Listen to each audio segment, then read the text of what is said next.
Yo, long time no see. Channel's been a bit dead for a while, but it's time to come back. Last time you saw me, I probably had a whole lot more hair, but it's coming back. It's coming back. Anyways, the topic I want to talk about today is a bit of a contentious one. You know, it's the classic, the classic. Oh, sub versus dub. You know. The classic argument, which I feel is almost comically oversimplified by people talking about it, because like it's always in the case of sub versus dub. The question, it's just people will take one side, especially the sub people. They'll take the side of Japanese is objectively better than the English because it's the original version, because it's in Japanese, it's how it was intended to be, and English dubs just all suck, all of them, no matter what. Obviously, that's a bit of a closed-minded mentality, because there's clearly some dubs that are amazing, like everybody can list them. Cowboy Bebop, Dragon Ball Z, Full Metal Alchemist. There's several, you know. There's some that come to mind immediately. Other ones that are like subtle gems out there. There's a lot of them. And a lot of people have grown up with dubs, even if they don't prefer them nowadays. And you know, also nowadays in modern times, a lot of people are getting the anime for the first time, and they have access to having subs from the get-go, which honestly is a bit of a modern luxury.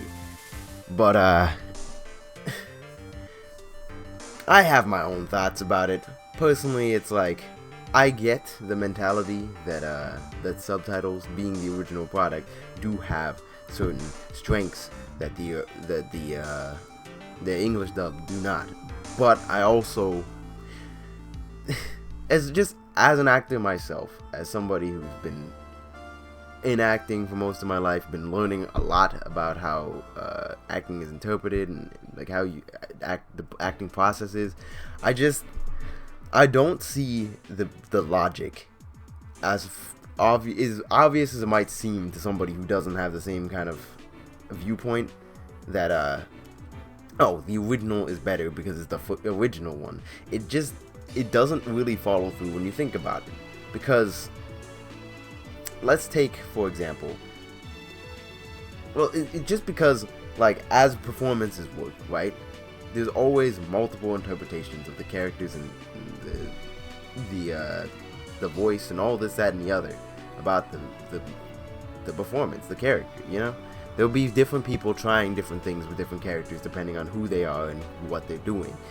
In the case of the Japanese voice actor, like obviously they're the first one to take on that character, and in VAs, especially when it comes to anime, it's like there's usually not that many people who end up voicing it, especially in Japanese, since the way the Japanese industry works, like a lot of times, just Japanese voice actors will often reprise their role. Their companies tend to prioritize that. It's sort of a tradition and honor sort of thing. It's like they honor the fact that your performance, so you get to come back, and they'll always want to have that iconic voice. There's sort of bigger deals, you know. It's like how the reasoning for why Goku still has the same voice actor he did when he was a kid in Dragon Ball in Japan, who's an old lady. The reason for that is because there's such an attachment to that voice and such a respect for that voice actress that they kept her, even though Goku is an adult now, you know? And he would potentially have a deeper voice, like what happens in English. We have two separate voice actors for young Goku and older Goku. That's sort of the thing with Japanese voice acting, so there's not that many variations. But if we look at, like, say, let's go to classics, Shakespeare. Shakespeare plays have been done millions of times by millions of different people, millions of different actors. If we just take just any character, let's say Hamlet, he's like the big Shakespeare character.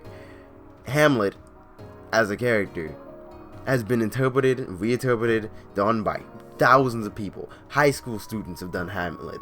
Professionals have done Hamlet. People from 200 years ago have done incarnations of Hamlet that are still separate from the original version.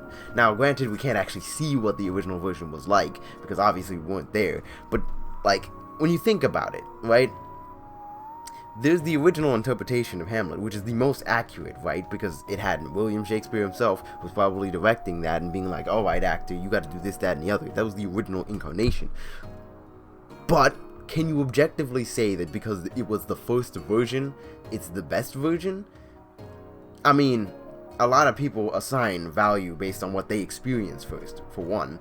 And two, there's also, so like, there's like a bias towards whatever you first experienced or whatever came first. But like, when you think about it, though back then there's probably a more direct understanding of what Shakespeare was trying to get at with the character.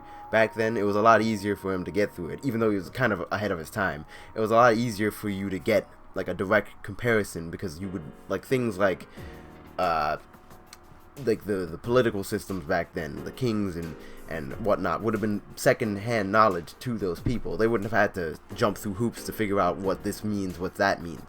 But there's also tons of things that they didn't even discover back then at that point. Like, psychology was nowhere near on the level it is nowadays, where you can read into a character, where like actors can read into a character's psychology and have all these like Sigmund Freud, Jungian, all of these different like philosophies on the human mind, or like psychological disorders and this, that, and the other, that you can apply to these characters and get a better understanding for them. Like, you can almost, like, to be or not to be is like a, you know, that's the speech, right? And it's almost sort of like he's contemplating basically suicide, right? He's contemplating life and death. What is the value of existence? You know, and like, from a perspective of back then, that would have been one thing, but like nowadays you can even read further into it. Like, maybe Hamlet has like a depression or something. That's something that he's dealing with, and we have all these different symptoms of this, that, and the other, and we can apply that in the modern world. You can make the argument then that the modern interpretation has certain depths that the original doesn't, and the original has certain depths that the modern doesn't. These are things that come with perspective, you know? No, you could say that the original is the better, but you'd also not be considering all that extra shit that goes into it, the knowledge that was present in later incarnations. And obviously there are certain ones that you can probably just objectively say are better, but then there's also a ton that are subjectively. Like, let's say we have two actors who have like equal level of renown and like just skill. They've been doing it for just as long. They're both considered to be like neck and neck in terms of quality, but they interpret the character in two entirely different ways based on their own personal experiences. Are you gonna say that one is objectively better than the other because it dives into certain elements and the other one doesn't, but the other one dives into certain elements and this doesn't? I don't think that's fair, especially since like that's really subjective at that point. To bring that back to the voice acting, yeah, okay, there's less interpretations of it, but that's not to say that either one is less valid, you know? Like, to take a pretty well-known example, Jotaro Kujo from JoJo.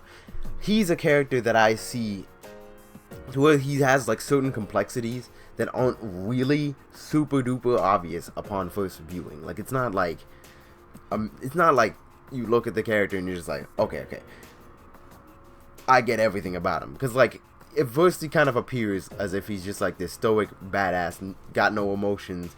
He's just hates his family, calls his mom a bitch, that kind of stuff, you know?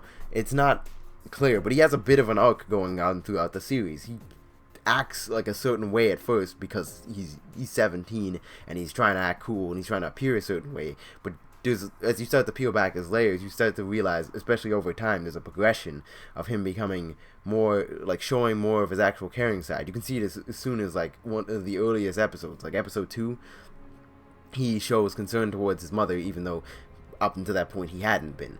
That's, like, one of the more obvious ones. But when I originally watched the series, I didn't really get that progression of him slowly becoming, like, trusting and loving and caring for his team and family more over time until like further viewings.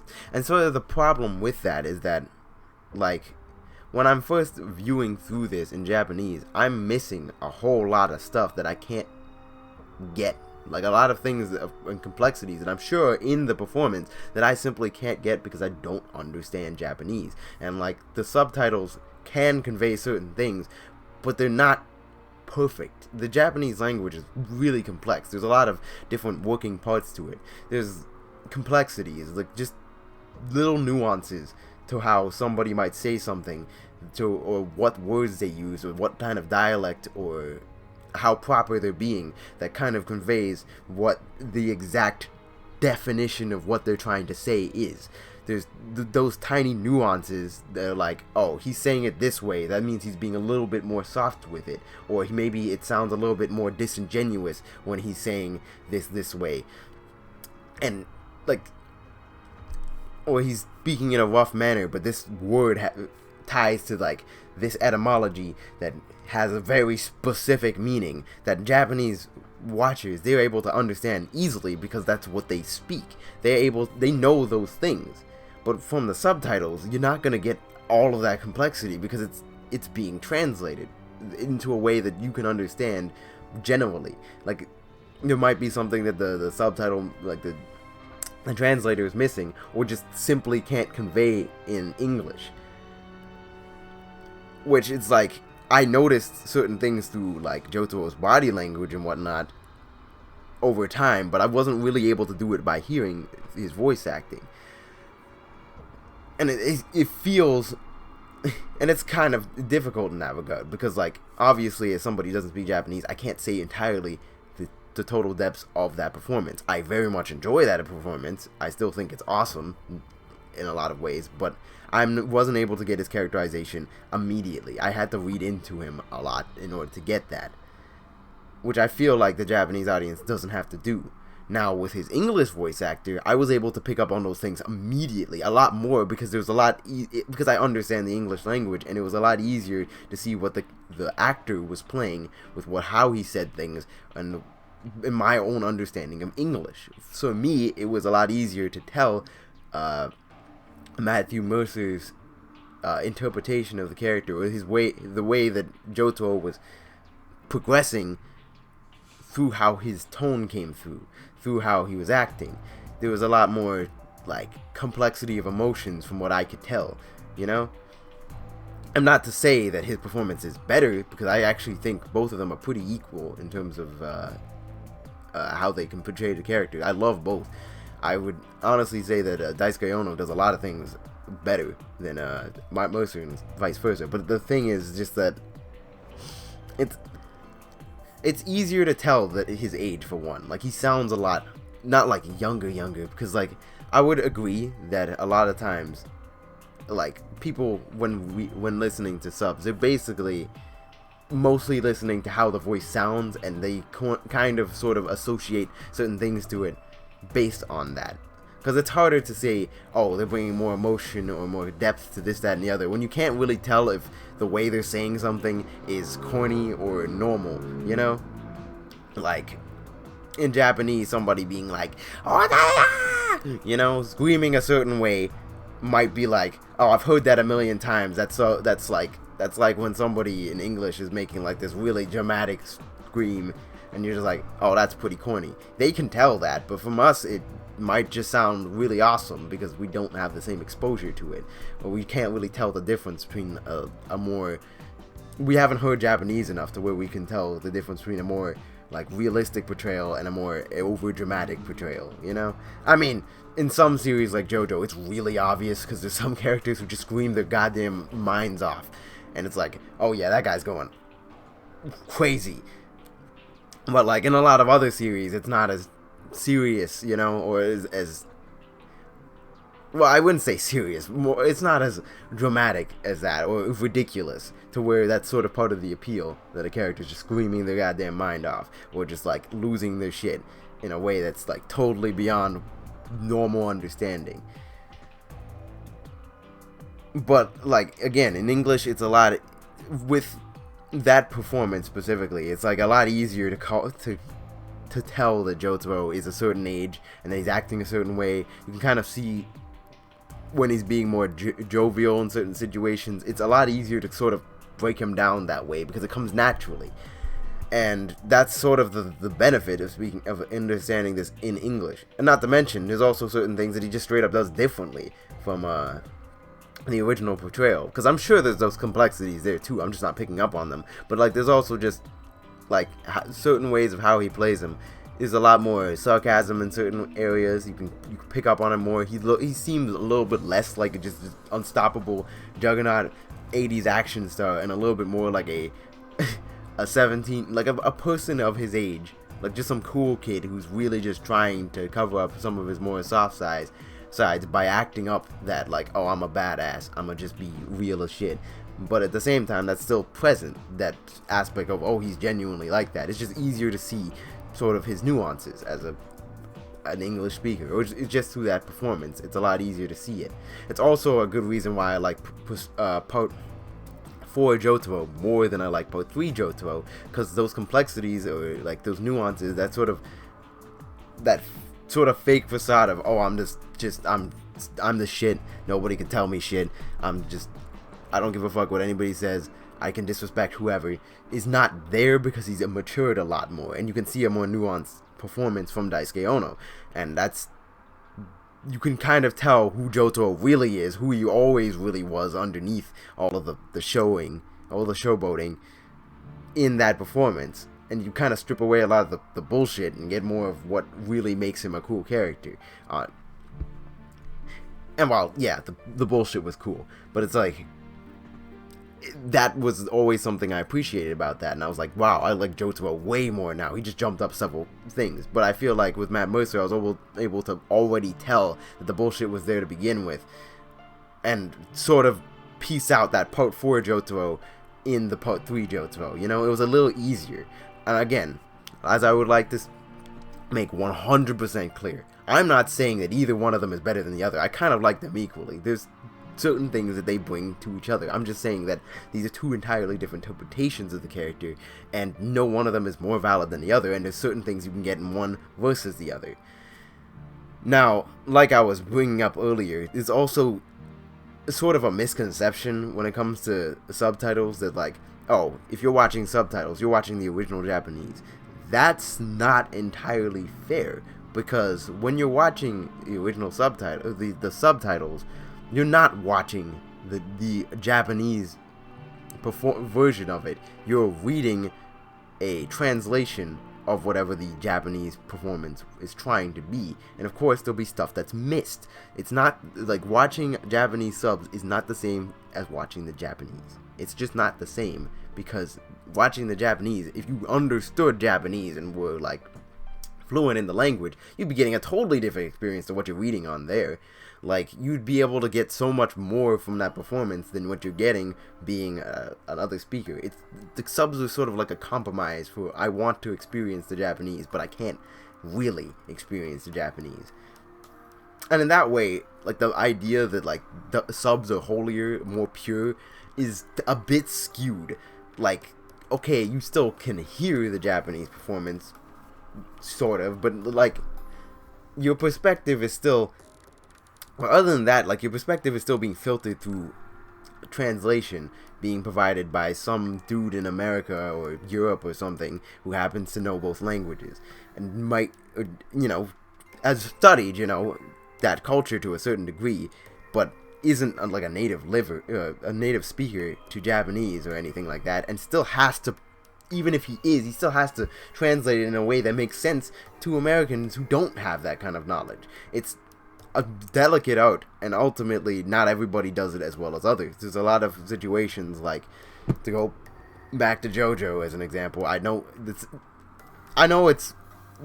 using the same example over and over again, but it's kind of like the best example there, because there's a lot of weird nuances about how the series is handled, or has to be handled, that make it, like, separated from the original portrayal. In the case of subtitles, a lot of the Crunchyroll official subtitles, that are the ones that are mostly distributed, like, legally, have problems. Like, they're not perfect. They can't be completely uncensored. They can't reference certain names from the original Japanese, like some of the stand names or character names will be based off of like musicians or songs or albums or bands and all these sorts of things that they can't directly reference because the bands will, well, copyright them for it. So they have to make new names that are often not accurate. That's like the most obvious example of that, and then there's also other translations that can be more accurate to what exactly they're saying and have more swear words and be more specific to the references. They don't have to lie or make up something else for it. And that way, technically those subtitles are more pure than the original. But at the same time, they're still an interpretation, and some could even say that like the swearing in here, there, and the other, while could be accurate, isn't exactly completely. They do tend to, like the uncensored subtitles tend to also include things like dialects and whatnot, which might not immediately convey through how it was in the initial subtitles.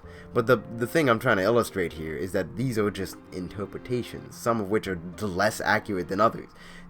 To say that subtitles are like this perfect art of like being able to experience how it really was in Japanese, it's not accurate. And so the idea that like if you're not watching subtitles, you're robbing yourself from the experience isn't really fully true, you know?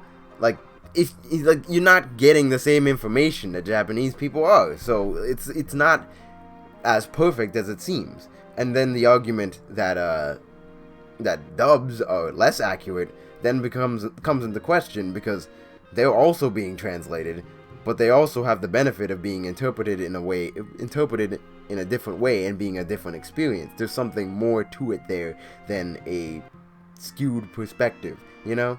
And they can be identified with the actors in a way that makes it like certain traits could be of the character can be identified by the actor, personalized, and they can add certain things to it that in a way makes up for the things that are missing. You get a more full package, although it is ultimately not entirely accurate.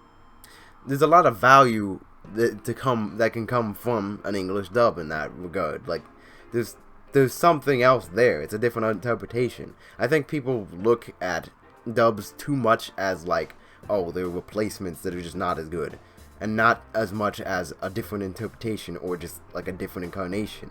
Because like when you think about movie characters, like let's say this isn't the most accurate example, but like the different people who have played Spider-Man throughout the years, everybody has their favorites, but you can't objectively say that Sam Raimi's Spider-Man is the best and only good interpretation of him, because that's not entirely true. And there have been several interpretations throughout cartoons, movies, all this, that, and the other, video games even, that portray the character in a different way, and people will have their favorites and people won't.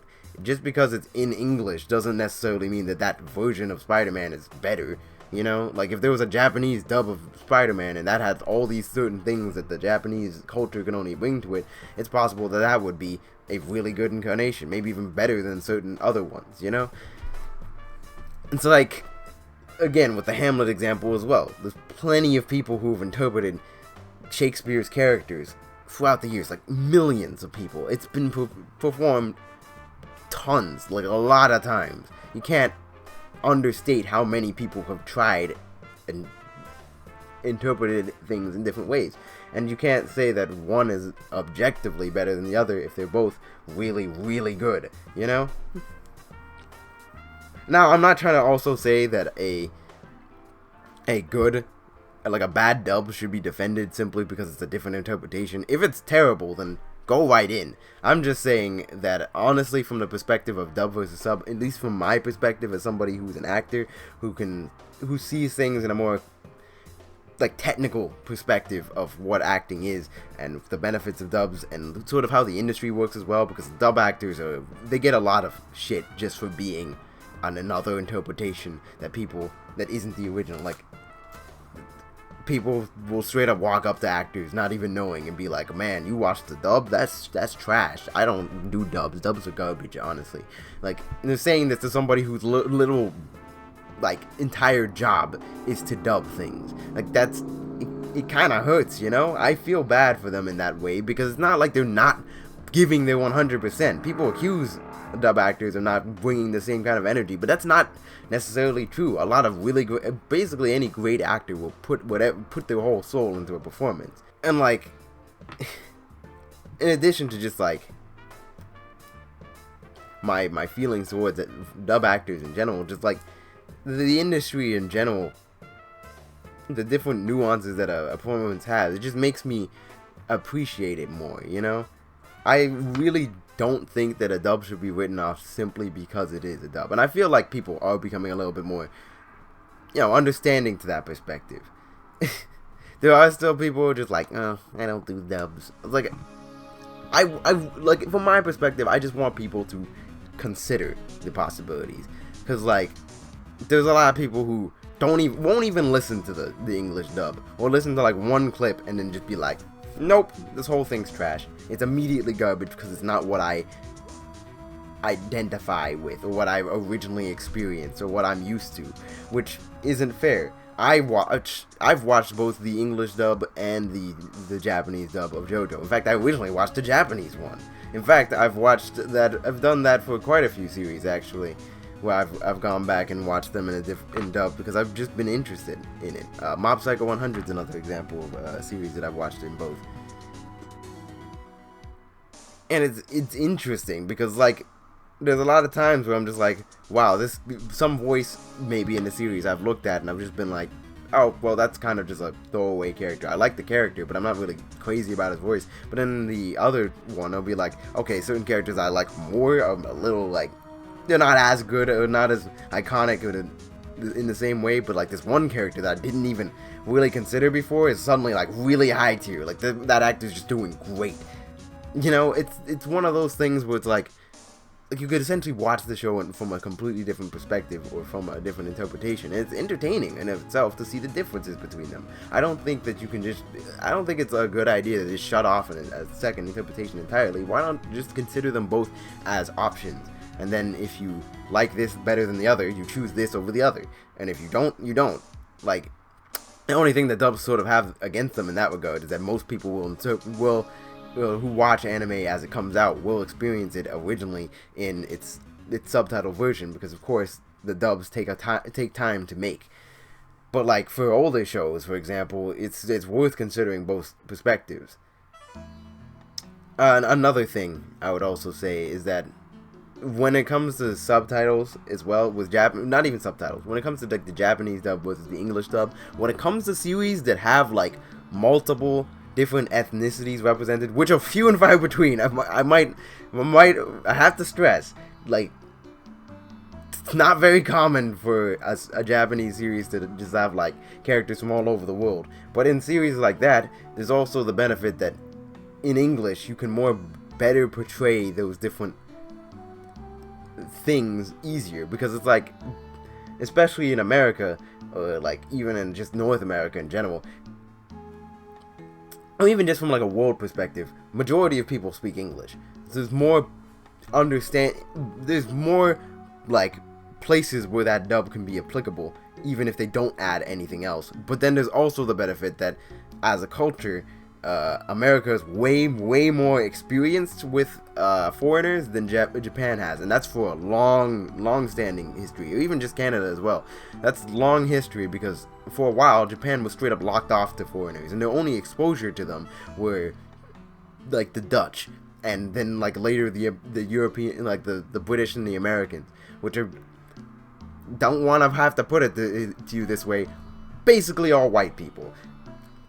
Their understanding of like black culture is very limited comparatively to, say, America, which has black people as just a part of their straight up history. Like, you can't remove that from there. And yeah, okay, a lot of racism is involved there, but at least here you kind of have that understanding of that,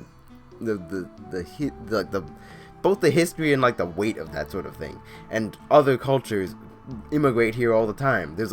It's the cultural mixing pot. Now, you can make the argument that maybe it's not the most accurate thing in the world, but there's a certain worldview understanding that comes from a more mixed culture that isn't as present in the Japanese. And I'm not going to accuse Japanese voice actors of not looking into like a character's place of origin, but it's a lot easier to portray that from Americans, because you can put on accents, you can look into their histories, you probably like know a good amount of these kinds of people.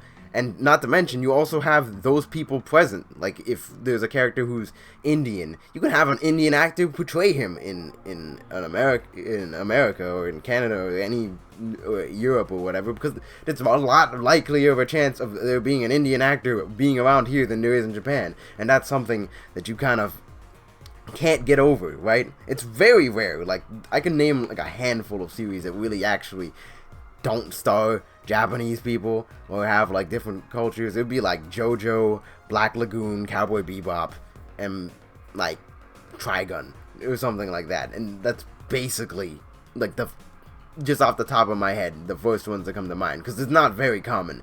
But in those cases, there's a lot more that you can bring to the table. Like the season 1 dub for JoJo had a lot of accents present, which depending on who you acts is either a good thing or a bad thing.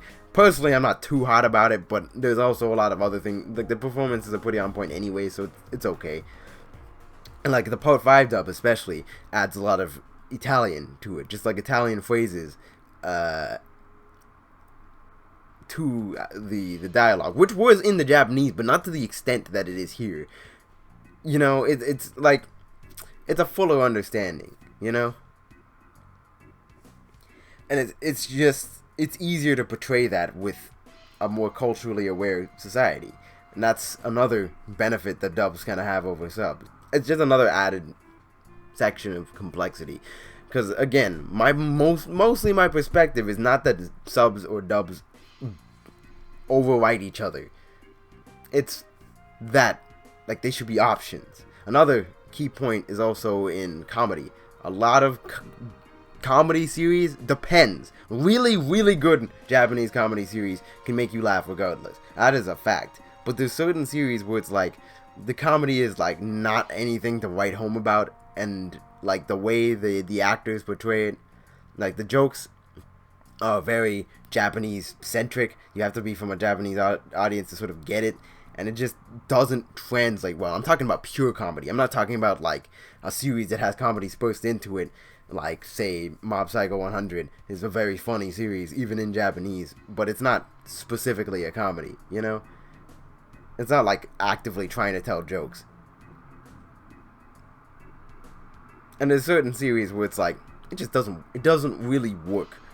And I've heard a lot of people from that perspective say that, where it's like, oh, it doesn't really work. It's just, it doesn't really make you laugh, but then, like, an English dub might bring to the table, just like make that series that was like mediocre or kind of trashy into something like really, really good, because they just put a lot of effort into making it really funny, you know, and not taking it super duper seriously or anything either. Like, I've heard a lot about how the Hajimete no Gal dub is like really, really like 10 times better than the original, just because like the original is kind of trash. Like, that's a trash anime, doesn't really have that much funny to it. Mostly it's standing point on the fact that it's just that it's really degenerate. But then the English dub just kind of like, it sauces it up a lot more. It actively tries to make things more funny in a way that, like, in a more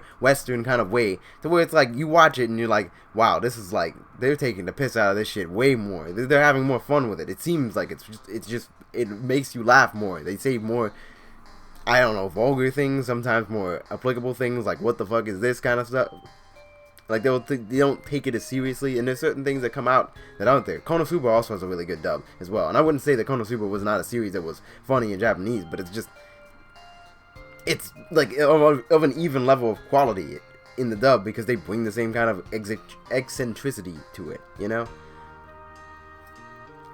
It's just so, like, and then there's the obvious case of Ghost Stories, which was never a comedy to begin with, but they made it really, really risque and funny. But I wouldn't really say that as an example of what I'm trying to talk about in this situation, because that's very much an oddball out, you know?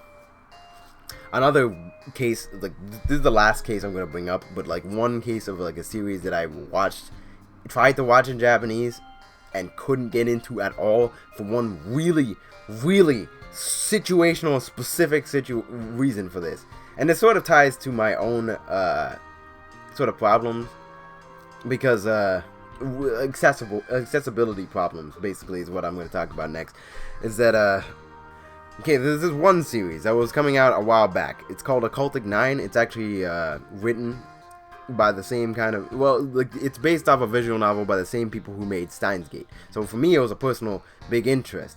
But a sort of a problem with that adaptation is two things. One, for whatever reason, like the animation studio just decided to try and cram like a whole, like, I think it was like a light novel at one point, like half of the series into like one episode, and it kind of didn't work. But like another thing is that they have like the main character motor mouth like everything. He's just speaking super fast, and the subtitles straight up can't keep up. Like you have to read like a mile a minute in order to keep up with how the subs are going, and I couldn't do it. I'd have to pause and rewind over and over because it's like dialogue there, bang, next sentence, bang, next sentence. Now it's like, it's too fast. It's way too fast. And that is just a very specific situation in which the dub, just watching that show, I didn't finish it, but like watching that show from the first 2 episodes in the dub was way easier. It wasn't even comparable, because I was just able to watch it without having any interruptions. Now, speaking personally, I have a learning disability. I have autism, and in terms of like reading things, I don't read things as fast as I could. I like to consider myself pretty fast at reading things, but a lot of times I might miss something and have to go back, and that's a certain problem that I have with subtitles in general. It's sort of like an accessibility problem, is that I don't like having to pause and go back as much, but it's something I kind of have to do. Like, it's not like I can train to the point where I can do that. And that's a common issue, like, a lot of people make light of when it comes to that, is that, like, oh, people don't want to read subtitles. They're just whining and this, that, and the other. But in a lot of cases, it's like, people just, like, some people just aren't as fast as reading subtitles as others, or struggle to read subtitles while also paying attention to this, that, and the other, because it's just how their mind works. And in those situations, like, a dub would be the better option, just because it's a lot more accessible. There's a benefit to that also there, and that's another thing that I want people to consider while they decide whether or not they're gonna watch something in sub or dub. It's just like, I'm not trying to like divide people on this. On the contrary, I'm just trying to get people to consider each of these options as options, rather than being two sides of an argument like this war. Like, it's really not that serious if somebody decides to watch the dub over the sub. Maybe they just wanted to. Like, it's such a small thing that has somehow been turned into this huge war, and I don't get it. Especially when you think about it, when it comes to video games, that war doesn't exist nearly to the same level. Like, when somebody queues up a game like, I don't know, Final Fantasy VII Remake, for example, they're not really thinking about whether or not the game is dubbed or subbed. And a lot of times, that's partially because, like, in video games, there'll be, like, tons of fluff dialogue and crap going on in the background that you just straight up wouldn't be able to hear in Japanese if they didn't also have, like, a subtitle, but then you have to read 2 separate things at the same time. It becomes cluttered, you know? And that's sort of a problem in certain dubs, because sometimes you have a character talking, having dialogue in the background while another character is talking in the foreground, and you miss some stuff there.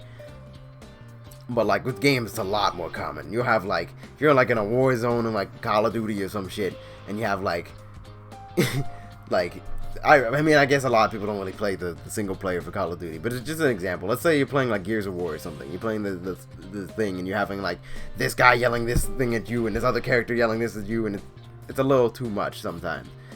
But like a lot of times when it comes to gaming, it's like, it's not even really a question. Like, it could be like the most JRPG Japan-y game, and people don't really care about having the dub or sub argument there, because like, they'll just play the game and nobody will question it. And to be fair, gaming dubs for a while have been pretty high quality. I wouldn't even, like, there's not as much of a modulation. And to be fair, anime dubs also have been getting better quality, but they just had the bigger example of them being terrible. While like gaming dubs were bad for a while, but there was also a couple of really good examples early on, and also just like it was the only option for a while, so people just got used to it. But it's just, I just find it interesting. It's just like dual audio obviously is a thing that's a bigger deal nowadays, but like even when in games where dual audio is present, people will still play the game in English. Like it's just not a question. Whereas like they might be like sub purists on when watching anime, and I just find that weird. I don't know. That's just my sort of 40-minute 2 cents on it. It's not gonna be 40 minutes. I'm definitely gonna edit this down, try to keep it snappy, visually interesting. But that's just a sort of perspective on it. Just from a perspective of somebody who sees like subs and dubs from an acting perspective, I don't see the argument as simplistically as certain other people has it. I kind of want to shine a light on that. I know a lot of other channels have also done things like that, but just my 2 cents on the whole perspective, because I don't think there should be such a huge stigma against dubs when nowadays they aren't really even that bad. A lot of them are really good, and it's just like we live in an era where people should be able to choose however they want to consume their media, and yet people are still shunned for liking a dub, or even trying a dub, or even like posting something from a dub. It doesn't matter if they've watched the original and they just decide to use a clip from the dub, they'll still get flamed for it. It doesn't make sense why that's such a thing. I think that's extremely annoying and close-minded, and I just wanted to sort of put my 2 cents on it. But anyways, thank you for watching the video. If you like this and want more of it, like and subscribe, you know, share it around if you want to. Please comment. I would love to hear you guys' perspective on this. And yeah, I'll see you guys next time. Ciao. ダメだね、ダメよ、ダメなのよ。あんたが好きで好きすぎて、どれだけ強いお酒でも揺がわない思い出がバカみたい。